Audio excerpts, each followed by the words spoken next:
భగవద్గీత 10వ చాప్టర్ వచ్చి విభూతి యోగం అంటాడు. విభూతి అంటే ఏంటి? అంతా వ్యక్తమైనదంతా కూడా నా విభూతేనయ్యా, చెప్తాను, అర్థం చేసుకో, సూక్ష్మంగా ఉన్నటువంటిది ఈ ఈ జ్ఞానాన్ని నీకు బోధిస్తాను. నువ్వంటే నాకు చాలా ప్రేమ ఉంది. సూక్ష్మతరము, సూక్ష్మాతి సూక్ష్మం ఇది. ఎందుకంటే ఇది అందరు అర్థం చేసుకోలేరు. నువ్వు ఆ స్థితికి వచ్చావు కాబట్టి, నీ మీద నాకు ప్రేమ ఉంది కాబట్టి చెప్తున్నాను విను అంటాడు. ఇక్కడ అర్థం ఏంటి? ఏ పనికైనా సరే మనం అర్హత సంపాదించుకోవాలి. అర్హత అంటే ఏంటి? ఇప్పుడు మామూలు భౌతిక పనే చూసుకుందాం. ఒక పని చేయబోతున్నాము, ఏంటి దీనివల్ల ఏం వస్తుంది, దీనివల్ల లాభమా నష్టమా, నాకు లాభమా లేకపోతే జనానికి లాభమా అనేటువంటి విషయంగా ఏంటి, మనం బుద్ధిని ఉపయోగించి విచారణ చెయ్యాలి.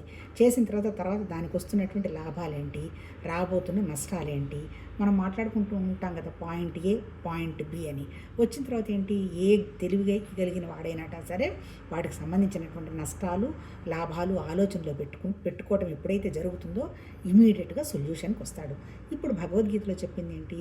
నువ్వు ఈ జ్ఞానాన్ని నేర్చుకోవటానికి నువ్వు అర్హత సంపాదించావు, అందువల్ల నీ మీద నాకు ప్రేమ ఉంది కాబట్టి సూక్ష్మతరమైనటువంటి ఈ జ్ఞానాన్ని నీకు బోధిస్తున్నాను వినవయ్యా అంటూ ఏంటి, మహర్షులకు కానీ దేవతలు కానీ ఈ మూలాన్ని అర్థం చేసుకోలేకపోయినారు. ఎందుకు అర్థం చేసుకోలేకపోయినారు? దేవతలు మహర్షులు కూడా ఈ స్థితిలోనే ఉన్నారు అనేటువంటి విషయం గ్రహించలేదు కాబట్టి విషయం తెలియదు అంటాడు. అంటే అర్థం ఏంటి? నిరాకారమైనటువంటి భగవతత్వమే అక్కడ ఉన్నప్పుడు అదే నిరాకారమైనటువంటి భగవతత్వ శక్తి మనలో కూడా ఉంది కదా. కాకపోతే వీళ్ళు సపరేట్ ఉంది అని ఎవరైతే వెతకటం మొదలుపెట్టారో వాళ్ళకి అవగాహనకి రాదు. ఎందుకంటే అది సపరేట్ లేదు. ఇలా ఈ భగవతత్వం అనేది సపరేట్ లేదు అని ఎవడు గ్రహించారు? మానవులలో ఉన్నటువంటి జ్ఞాని గ్రహించాడు అంటాడు. అంటే అర్థం ఏంటి? మనం పెంచుకోవాల్సిందేంటి? ఇటు భౌతికంగానైనా ఆధ్యాత్మికంగానైనా మన జ్ఞానాన్ని పెంచుకోవాలి. జ్ఞానాన్ని పెంచుకోవాలి అంటే మన బుద్ధికి విచక్షణను అలవాటు చేయాలి, వివేకాన్ని అలవాటు చేయాలి, కొద్దో గొప్ప వైరాగ్యాన్ని కూడా అలవాటు చేయాలి. వైరాగ్యం అంటే ఏంటి? నాకు అవసరం లేని విషయాలన్నీ నాకు అక్కర్లేదు అనేటువంటి విషయం వైరాగ్యం. అందుకని 2 పదాలు వాడారు.